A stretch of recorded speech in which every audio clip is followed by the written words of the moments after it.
Hi guys. Hi guys, bali magko-comment tayo dito guys sa in-upload ng kapatid ng ex ni Christine na sumali sa Especially For You sa Showtime. Yun, nag-viral nga yung sa pagbeso daw ni Axel kay Christine. So, eto guys, may video yung kapatid daw ng ex ni Christine at yun yung conversation nila sa Messenger.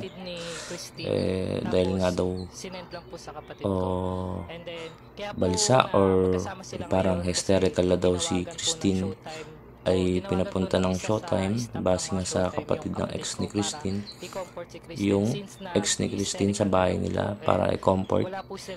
At ito nga yung video nila guys, na kausap nga daw yung staff ng Showtime as per sa kapatid ng ex ni Christine. So ano nga ba ang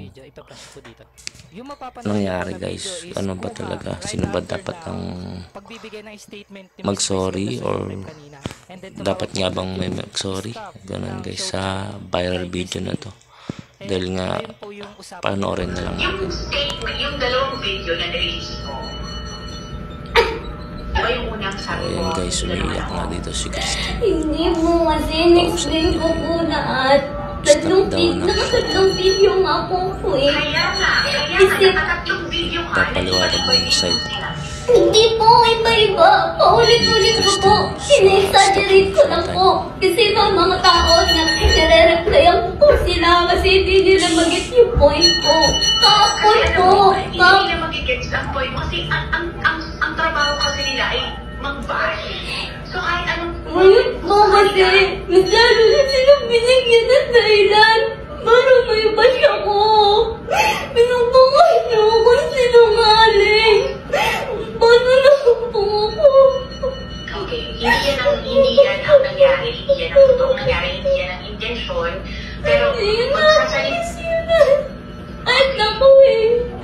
Nakanood ko po yung video na doon. Halos nakabog ako sa kinukukuha ko, ma'am. Halos umiyak ko. Hindi ko kasi kaya. Hindi nga po kaya nakonsensya ko magsinungaling eh. Tapos ngayon po yan napanood ko. Kasi kaya naman po yung sitwasyon ko, ma'am.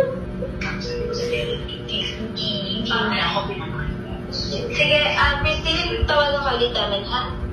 Sabi mo, okay. Inaayos ko na. May inaayos na kaming leak with doctor, ha? Tatawagan ka ulit namin. Number pa ako. Bye-bye. At yun na nga, napanood nyo na guys, di ba? Sana tigilan nyo na yung pagbabash kay Christine at alam nyo na yung totoong nangyari. Di ba? Showtime pakiayos naman na ito. Pinubukas niyo ako sinungaling. Paano na po ako? Hi guys.